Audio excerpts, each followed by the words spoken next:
For Honor, when it came out, well, let's be honest, it didn't do very well.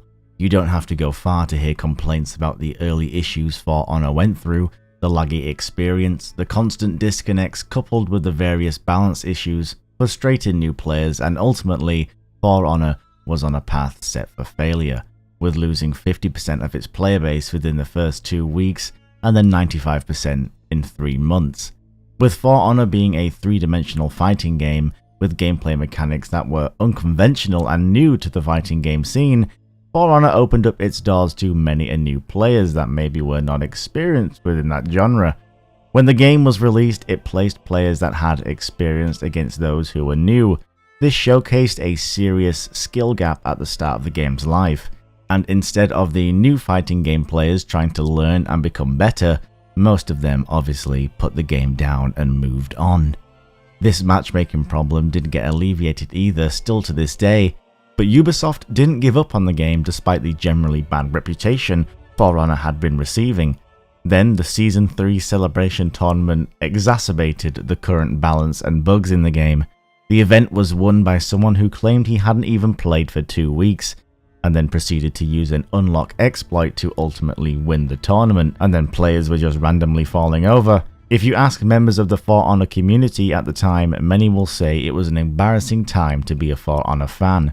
But even after the upset and multiple patches and balance changes, something happened to For Honor that Rainbow Six Siege fans will be familiar with.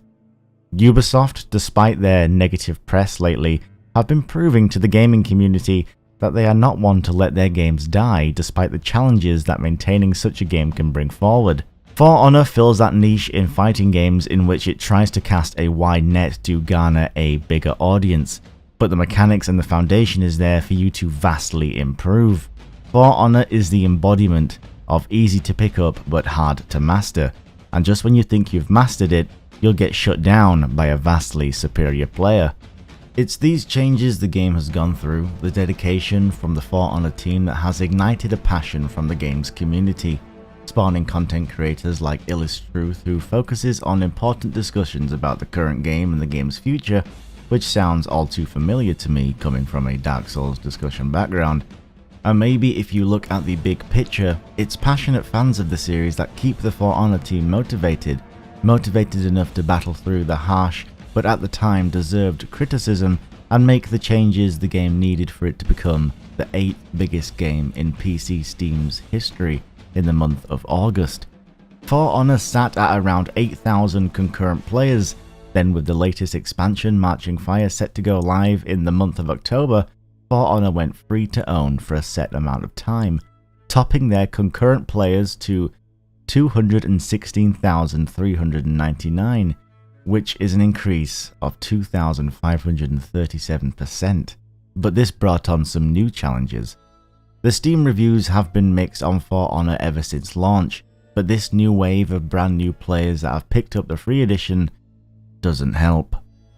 The recent negative reviews range from the fair critique to the downright strange, from players who accidentally bought the wrong hero then were upset when they couldn't get a refund, bear in mind this is all in-game currency, players who complained about the hero cost when they received the game for free, to complaining that the guard break is broken.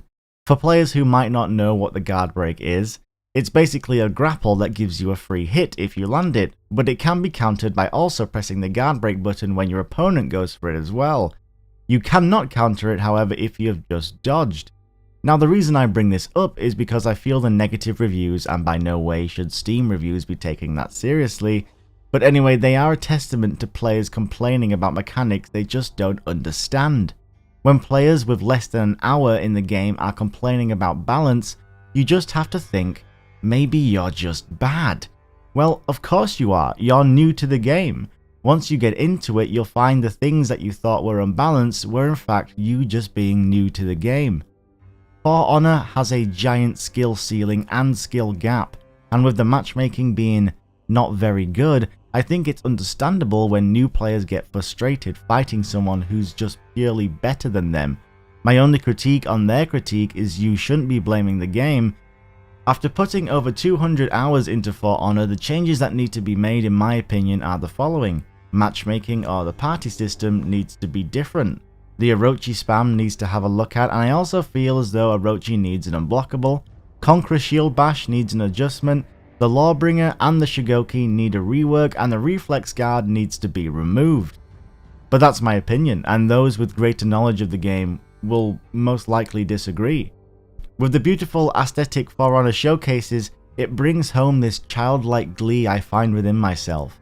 The Knights versus Vikings versus Samurai, with the For Honor team actively listening to the community and bringing out new content and just trying to make the game the best it can be, and with the new Chinese faction coming soon, now is a perfect time to join the bandwagon.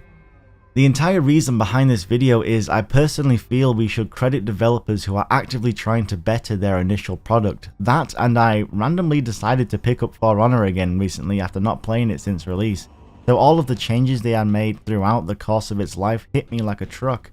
The addition of dedicated servers, the community streams every week, it's made me feel like I'm part of, well, a community again. That, and my mindset has changed from just playing it to have fun, to playing it to get better, to actually try and achieve something. So as I become more familiar with the game and the movesets, to actually see my personal progression in the game is something I haven't done in a PvP scenario since the Halo days, which was years ago.